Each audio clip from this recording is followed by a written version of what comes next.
Hello everyone, myself Prachi and welcome back to my channel. I hope आप सब लोग अच्छे होंगे, अपनी स्टडीज़ को अच्छे से एंजॉय कर रहे होंगे और अपनी लाइफ को भी अच्छे से एंजॉय कर रहे होंगे।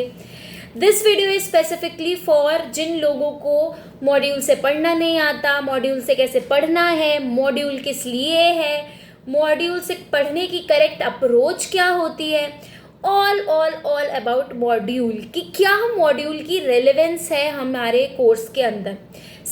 जिन लोगों को एक आधा अटेम्प्ट लगा है उन्हें पता है कि मॉड्यूल की क्या वैल्यू है, बट जो लोग अभी अपीयर होने वाले हैं अपने फर्स्ट अटेम्प्ट के लिए दिसंबर में या जून में, उनके लिए ये बहुत इम्पॉर्टेंट है कि वो ये जान लें कि मॉड्यूल की क्या रेलेवेंस है।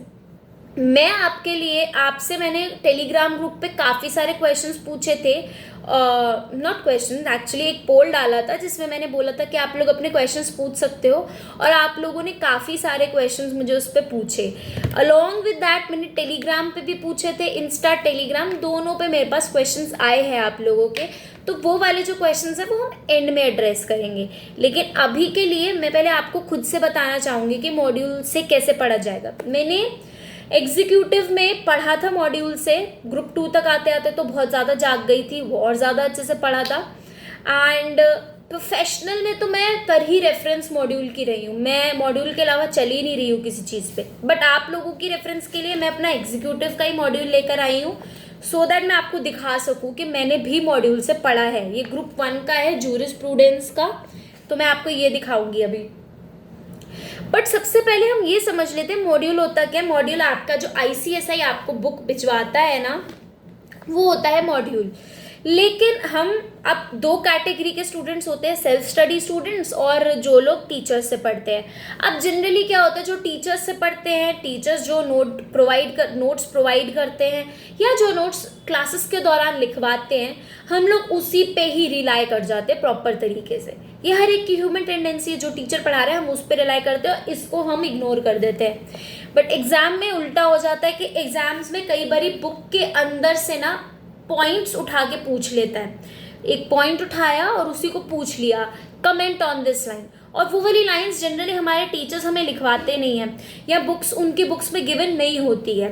अगर मैं कमेंट वाले क्वेश्चंस को छोड़ भी दूँ तो कई लोगों का अभी मेरे पास क्वेश्चन आया था ये कि अगर मैं ये ज़रूरी है कि हमें क्या पूरी मॉड्यूल की लैंग्वेज लिख कर आनी है पेपर में?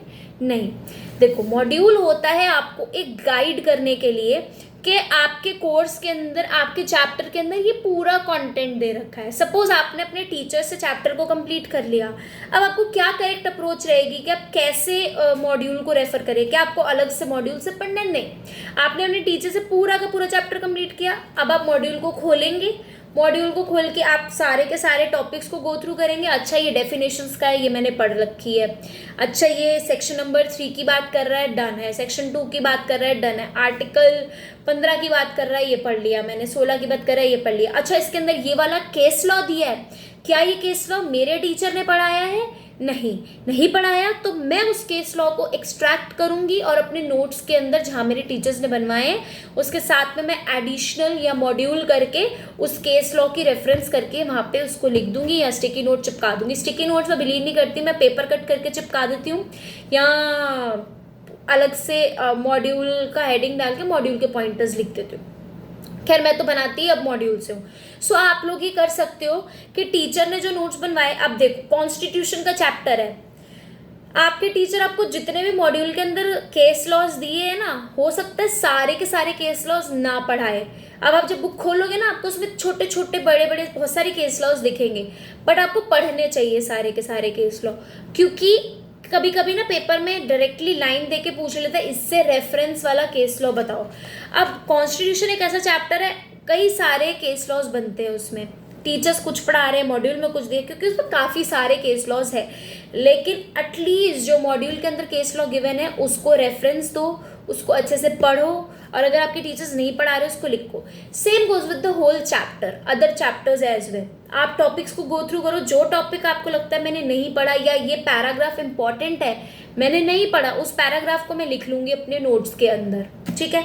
अब जो लोग सेल्फ स्टडी है या जो लोग मॉड्यूल पे बिलीव या रिलाई करते हैं, देखो मैंने खुद मॉड्यूल से पढ़ा है, जो जो चीज़ें इंपॉर्टेंट होती थी मैं उसे हाईलाइट कर लेती थी इस तरीके से।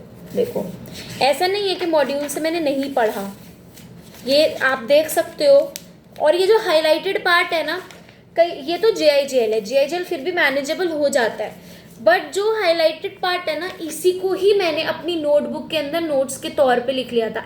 एज इट इज़ लैंग्वेज नहीं, मैंने एज इट इज़ लैंग्वेज में नहीं लिखा था, मैंने इसके पॉइंट्स ऑब्वियसली डाले।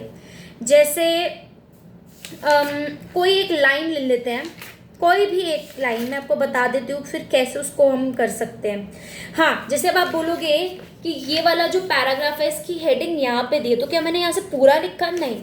जैसे इसकी हेडिंग है, ये IT वाला चैप्टर है, अब सॉरी ये है राइट टू इन्फॉर्मेशन वाला चैप्टर। अब इसके अंदर ड्यूटीज ऑफ अ PIO दी हुई है, ठीक है।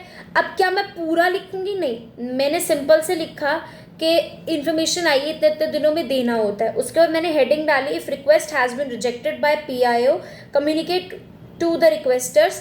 साथ में पॉइंट फ्लो चार्ट बनाया, क्या क्या रीजंस बता दो, the period with in which appeal file हो जाएगी, particulars of appellate authority, 3 points बनाए, खत्म। उसके बाद पार्शियल एक्सेस डाला, पार्शियल एक्सेस की हेडिंग डाली, पॉइंट। उसके बाद अपनी नॉलेज के हिसाब से मैंने नोट्स बना दिए, बट मॉड्यूल के जो की पॉइंट्स हैं वो मैं ज़रूर मेंशन करती हूँ। मॉड्यूल पढ़ने का हमेशा सही तरीका यही रहता है, पेपर को अटेम्प्ट करने का हमेशा सही तरीका यही रहता है कि आप लोग मॉड्यूल के वर्ड्स को इनकॉर्पोरेट करें, एल्स बाकी पूरी लैंग्वेज आप अपनी तरफ से लिख सकते हो। ये ह्यूमन एक नॉर्मली किसी के लिए पॉसिबल नहीं है कि पूरी की पूरी एज इट इज़ मॉड्यूल की लैंग्वेज याद करके लिख दे। सो मॉड्यूल पढ़ने का तरीका ही यही है, अगर आप सेल्फ स्टडी हो या फिर आप किसी इंस्टीट्यूट के हो। अगर आप सेल्फ स्टडी हो ऑब्वियसली आप मॉड्यूल से ही पढ़ोगे, अपने चैप्टर को हाईलाइट करते हुए चलो, साथ साथ बनाते मत चलो। उस टाइम पे आप हाईलाइट करते हुए चलो, that this is the important point, this is the important, highlight कर लो। हाईलाइट करने के बाद रात को सोने से पहले एकदम स्पीड में अपने नोट्स को फटाफट से शॉर्ट तरीके से, शॉर्ट कैसे बनाने मैंने बताया हुआ है, शॉर्ट तरीके से अपने नोट्स को प्रिपेयर करो एंड डन। अच्छा, एक गलती हो जाती है, आप जब शॉर्ट नोट्स बनाते हो ना और पेपर में जब वही चीज़ 8 नंबर के लिए पूछ ली जाती है तो आपको पता नहीं चलता कि 8 नंबर के हिसाब से हम उसको कैसे लिख के। मैं शॉर्ट नोट्स रेफर करने को इसलिए कहती हूँ कि रिविजन में हेल्प हो जाती है, बट आपको एक्चुअल 8 नंबर के हिसाब से, 5 नंबर के हिसाब से कैसे लिख रहा है पेपर में, वो आपको राइटिंग प्रैक्टिस ही बता सकती है। और उसके लिए टेस्ट है, सेल्फ राइटिंग प्रैक्टिसेस है, पास्ट ईयर क्वेश्चंस है, सब चीज़ें आप लोग रेफर कर सकते हो, देख सकते हो, ठीक है। तो ये हो गई हमारी पहली बात कि हमें इस तरीके से पढ़ना है, मॉड्यूल में हाईलाइट करते हुए चलना है, एंड देन उसको हम नोट्स के फॉर्म में इनकॉर्पोरेट कर लें। और अगर हम किसी टीचर से पढ़ते हैं, टीचर के नोट्स हैं, तो बस हमें एक बार को पढ़ना नहीं है, हमें गो थ्रू करना है, और जौन सा पॉइंट हमारे नोट्स में नहीं है हम उसको मेंशन कर लेंगे वहाँ पे, एंड हमारे नोट्स सेल्फ सफिशिएंट है हमारे लिए कि हम उन्हीं से सब कुछ पढ़ सके, ठीक है।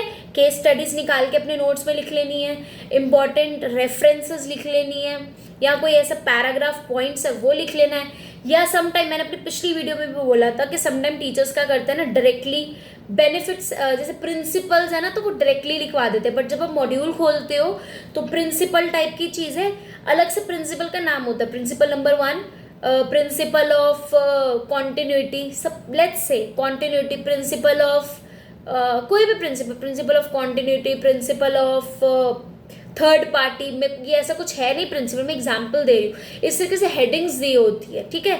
तो हेडिंग, बट टीचर्स कई बार हेडिंग नहीं लिखवाते, सीधे प्रिंसिपल्स लिखवा देते। तो हम अब मॉड्यूल में ऐसे दिया है तो हम उसी फॉर्मेट में पेपर में लिख के आएंगे तो ज़्यादा बेटर रहेगा, राइट। तो ये सब चीज़ें मैच करनी है आपने कि ये सब चीज़ें थोड़ा फॉर्मेट, थोड़ा आंसर का तरीका, थोड़ी चीज़ें सिमिलर होनी चाहिए, और जो चीज़ें मिसिंग है हम उसको इनकॉर्पोरेट कर लेंगे। So this is how you study from module, you read a module. और इस जो लोग प्रॉपर मॉड्यूल से पढ़ते हैं वो लोग पहले हाईलाइट करें अपनी चीज़ों को, हाईलाइट करने की, जैसे मैंने आपको दिखाया, मैंने हर चीज़ को हाईलाइट नहीं किया हुआ है यहाँ पे, मैंने सब ये जो चीज़ें हाईलाइट की हुई है मैंने इसी को ही नोट्स की फॉर्म में लिखा था। बाकी चीज़ें मैंने पढ़ी, मुझे रेलिवेंट नहीं लगा तो मैंने नोट्स में नहीं लिखा। So this is how you should read from a module.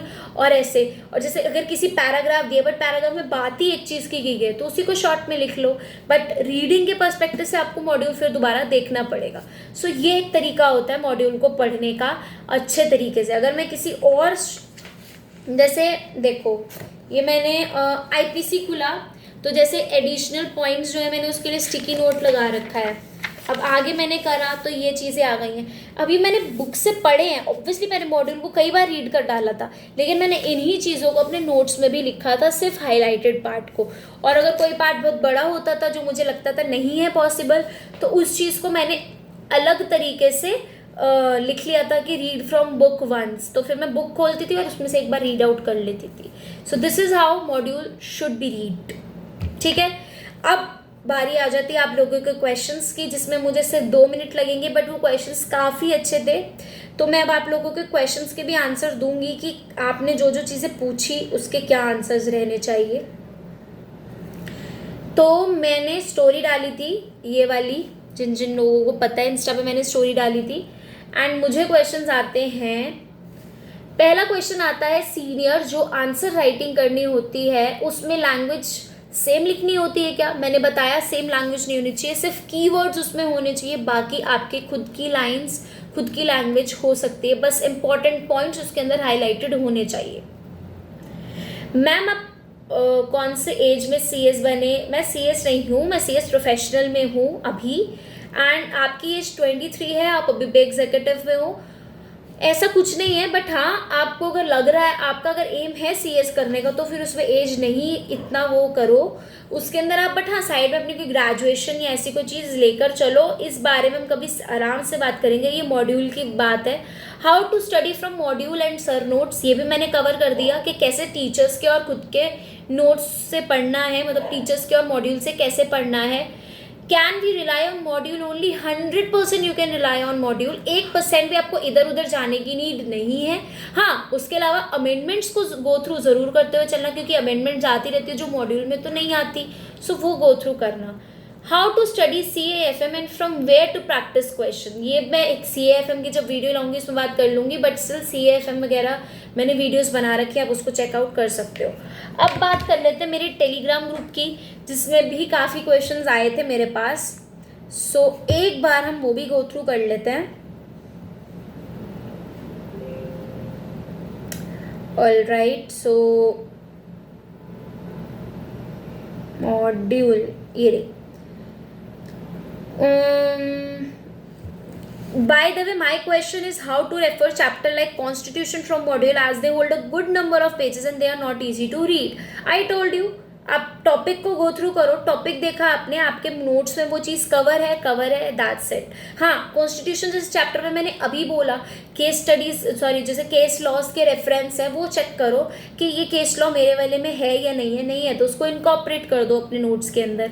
सो ये चीज़ देखनी है। बाकी चैप्टर्स मैंने बोला, अगर आप अपने नोट्स टीचर्स से पढ़ रहे हो, सिर्फ गो थ्रू कर रहे हैं टॉपिक को कि ये टॉपिक आपके टॉपिक में कवर होना चाहिए, बट ये गो थ्रू आपको इंडेक्स से नहीं करना है, चैप्टर से ही करना है। चेक किया नोट्स में है, चेक किया नोट्स में है, अच्छा ये नहीं है, सर्कल कर लिया, उसको बाद में नोट डाउन कर लिया। This is how you should read. Please tell how to study from module and notes, बता दिया। जनरली लोगों के यही डाउट है, बताया मैंने आप लोगों को ये चीज़ कि कैसे करना है एक्चुअल में। I can't remember all those just by reading. So how to memorize each topic that I had readed? देखो, how to memorize your topic, उस पर मैंने पूरी एक वीडियो बना रखी है कि चीज़ों को कैसे रिटेन करें, वो आप देखो एक बार। ये वाली प्रॉब्लम भी है, मॉड्यूल्स आर नॉट अपडेटेड नहीं है। मैंने बोला अमेंडमेंट्स को गो थ्रू करते हुए चलिए। मॉड्यूल जनरली अपडेटेड होते हैं, ICSI मॉड्यूल को ही देखता है, बट लेटेस्ट अमेंडमेंट्स को आपको देखते हुए चलना है। या so that's it, questions in all इतने ही थे। आई होप आपको हेल्प मिली हो। जो मेन वर्ड्स है उसको अंडरलाइन करो, हाईलाइट करो, नोट्स जिनको आपको फॉर्म करना है उसको हाईलाइट करो, अंडरलाइन करो, एंड देन अपने नोट्स बनाओ। और अगर आप टीचर के नोट्स से पढ़ रहे हो, सारा चैप्टर पढ़ लो, पढ़ने के बाद जस्ट मॉड्यूल ओपन करो, गो थ्रू करो, और अगर कोई पॉइंट मिसिंग लगता है उसको इनकॉर्पोरेट कर दो। लैंग्वेज, एक चीज़ और चेक करनी है कि जो लैंग्वेज है, लैंग्वेज मैच नहीं कर सकती, बट मॉड्यूल के जो थोड़े बहुत इंपॉर्टेंट कीवर्ड्स है वो आपके टीचर्स के नोट्स में या जो भी नोट्स है उसके अंदर वो कीवर्ड्स होने चाहिए। अगर किसी केस में, किसी पैरा में इस टाइप के नोट्स पॉइंट्स रेफर नहीं हो रहे हैं तो उसको चेंज करके खुद से एक बार बनाइए, ठीक है। आई होप आप लोगों को हेल्प मिली होगी कि मॉड्यूल से कैसे पढ़ना है, कैसे रेफरेंस देनी है मॉड्यूल की। See you in the next video, and next video होने वाली है सभी के सभी सेल्फ स्टडी स्टूडेंट्स के लिए, जो सब चीज़ें सेल्फ पढ़ते हैं। सेल्फ स्टडी कैसे करनी है, क्या अप्रोच है, सारी वीडियो उसी के ऊपर होगी. So see you in the next video. Till then take care. Bye.